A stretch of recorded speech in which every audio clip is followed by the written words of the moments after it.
So we got a 370-pound shark on the line with half a rod. What's going on, guys? I'm Pete Murphy. I'm a fisherman out of Keyport, New Jersey. I'm here today to tell you a couple things about shark fishing out of New Jersey.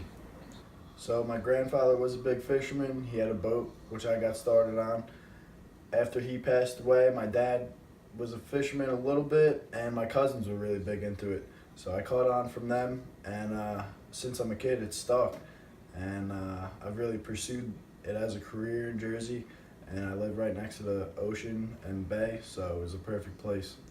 5 years old, 6 years old, fishing at the pond, catching rainbow trout, bringing them back home and throwing them on the grill. That was probably the first time that I remember.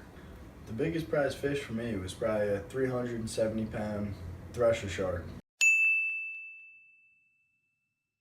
About 15 miles out off Jersey, off Sandy Hook, and the rod broke an hour into the fight. So we got a 370-pound shark on the line with half a rod. And when you fight a shark, you have it in a belt. You're locked in on a belt, so it makes it much easier because the rod and reel you're using is about 10 to 15 pounds. So when the rod broke, you had to hold it in your arm. Fought it for 3.5 hours, finally got the gaff in it, and just the work that we had to put in to kill that fish was unbelievable. Watch out! Watch out! He's in? No. Got him now. We got him now. Watch out! Watch out! Back off on the drag. No, hold on! Back off! Get another gaff. Another gaff. The way that I made money was taking people out.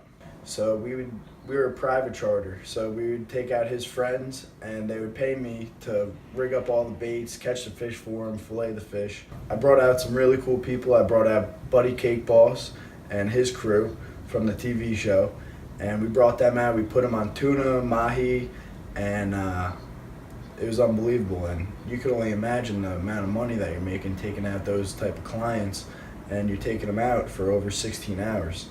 So you put in time with them and you catch them fish and you get tipped pretty well. So like leisure fishing, you're enjoying it. You're not doing it to make money, as in you got to catch the fish to sell them. You're just doing it for the experience for the customers. For the past 4 or 5 years, I've worked on boats, and it's a hard career. It's very tough. It's very tough on the body, on the mind. You're waking up before the sun comes up, and you're out there until the sun goes down. And being on a boat all day, the wear and tear on your body is just something that you can't put up with your whole life. So that's why I'm at college now, pursuing a career in finance. Oh man, there's so many, but one that I could tell you guys is we were heading out, going tuna fishing. It was about 1:30 in the morning, and we're on our way out, and all of a sudden you hear big bang, and you're looking, we got lights going off the back of the boat, and you look in the white water in the back and it's all blood. It's like a big bloodbath. And we were like, what did we just hit? We hit a whale on the way out, so it bent one of the shafts on the engines, so we pedaled back on one engine. It took us about 4 hours to get back. And then we got back to the dock, we got the boat up, we got a new shaft that was probably about 50 grand that the owner paid for, and 2 hours later we were on our way back out, and we killed the tuna that day.